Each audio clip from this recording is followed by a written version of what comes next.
আসসালামু আলাইকুম ভাই লোক, কি অবস্থা সবার? এখন হচ্ছে বিকাল 5টার মতো বাজে। আর বিকাল বেলায় আমরা আর যাই করি না কেন, বিকাল বেলায় আমরা বাড়িতে কোনোভাবেই থাকতে পারি না। মইগো এক্সের ঘুরতে মন চায়, আমরা আর কোনো কাজকর্ম করি বা না করি, আমাকে বিহাল বেলা হইলেই ঘুরতে হবে। তাই তোমরা ঘোরার উদ্দেশ্যে বাইরে হয়ে গেছি। কোথায় যে যাবো মগো কোনো ঠিক ঠিকানা নাই। আমাদের চোখ যেখানে যায়, মন যেখানে চাই, আমরা ওইখানেই চলে যাই। আজকে চিন্তা করছি আমরা ফরিদপুর শহরের দিয়ে আওরা কাওরা ঘোরাফেরা করবো। তাই তো আমরা ফরিদপুর শহরের দিকে রওনা দিয়ে দিয়েছি, কোনো চিন্তা ভাবনা না করে। আর এখানে হচ্ছে রিভাত বাইক চালাইতেছিল আর তুষার বসে বসে মোবাইল টিপতেছিল। আর আমার কাজ হচ্ছে ভিডিও করা, এই জন্য আমি ভিডিও করতেছিলাম। এই জায়গার অবস্থাটা দেখেন, খুবই বাজে। এই রোডটা সবকিছু ঠিক আছে, বাট এই কালভার্টটার জন্য পুরো রোডটাই নষ্ট হয়ে গেছে। এই জায়গায় কোনো যাতায়াত করা যায় না, শুধু বাইকটাই কোনোভাবে নেওয়া যায় কোনো মতে।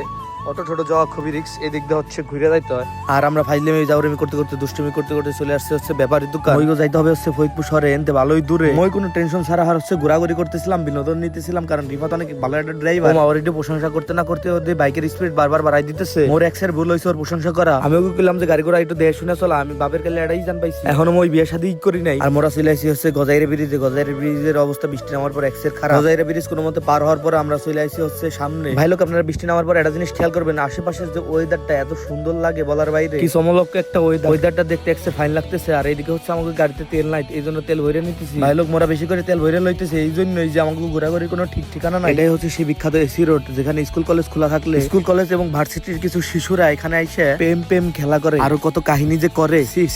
আর এই জায়গায় আসার পর আমার একটা স্বপ্ন পূরণ হয়ে গেছে। আমার ছোটবেলা থেকে চিন্তা ছিল যে সমুদ্রের উপর দিয়ে বাইক চালাবো, সেই স্বপ্নটাও আজকে বৃষ্টির কারণে পূরণ হয়ে গেছে। তবে এত বৃষ্টি বাদল পার করে আসার কারণ হচ্ছে এই রোডটা আসলে অনেক সুন্দর। সত্যি কথা বলতে গেলে দেখার এবং ঘোরার মতো একটা মনোরম পরিবেশ বলা চলে। ভাই লোক, এই জায়গাটার লোকেশন হচ্ছে বাইতুল আমান বাজার থেকে আগে হাতের বামে বাইতুল আমান একাডেমির এই জায়গায়। বাইতুল আমান একাডেমি যে স্কুল আছে, স্কুল থেকে আগালেই হচ্ছে এই রোডটা। ভাই লোক, আপনারা চাইলে খুব সহজে এখান থেকে ঘুরে আসতে পারেন এবং মনোরম একটা পরিবেশের ফিল নিতে পারেন। আমার কাছে এই রোডটা অনেক ভালো লাগে। দুই পাশে পুকুর, মাঝখান দিয়ে হচ্ছে রোড। শহরের খুব কাছে এরকম একটা পরিবেশ পাওয়া আসলে একটা দারুণ ব্যাপার। এমন একটা জায়গায় গেলে আপনার মন মাইন্ড দুটাই হচ্ছে ফ্রেশ হয়ে যাবে। আর এইদিকে মোরা কোনো চিন্তা ভাবনা না হইরে আমরা ঢুকে পড়ছি রাজেন্দ্র কলেজে। আর এনে দিয়ে পোলামান খেলাধুলা করতেছে। খেলাধুলা করলে শরীর এবং মন দুইটাই ভালো থাকে। রাজেন্দ্র কলেজের এই রোডটা হচ্ছে নতুন হয়েছে, দেখতে খুব ভালো লাগতেছে, এক্সের ভালো লাগতেছে বলা চলে। মোরা যাই বসে পড়ছে রাজেন্দ্র কলেজের ডিগ্রি শাখাতে। অলরেডি আমরা আসি হচ্ছে চানমারিতে। চানমারি থেকে বেশি সময় লাগবে না রাজেন্দ্র কলেজের ডিগ্রি শাখা যাইতে। বলতে না বলতে হচ্ছে আমরা ডিগ্রি শাখার ভিতরে হান্দাই পড়ছি। আর এইদিকে হচ্ছে তুষার আর রিফাত হাঁটাহাঁটি করতেছে, ময়োগ তালে তালে হাঁটাহাঁটি করতেছি। আর ওরা দিয়ে মোরে রাহি সামনের দিকে চলে যাইতেছে। এনে দ্বারাই মোরা চারপাশের ফিল্ডার নেওয়ার চেষ্টা করতেছি আর সামনের দিকে যাওয়ার চিন্তা ভাবনা করতেছি। যেই কথা এই কাম মাঝখান দিয়ে রিফাত কয়ে হেলালো যে ওর খিদে লাগছে। এতক্ষণ ঘোরাঘুরি করার পর মগও খিদে লেগে গেছে। রাজেন্দ্র কলেজের বর্তমানে জাকজমক জায়গা হচ্ছে এইটা। এখানে সবচেয়ে আড্ডা দেওয়ার জায়গা হয়েছে। বিয়ালি দিয়ে শহরের তামান পোলামান এনে এসে আড্ডা দেয়। ছোট ভাই রিফাত যেহেতু এটা কথা কয়ে হেলাইছে, এই জন্য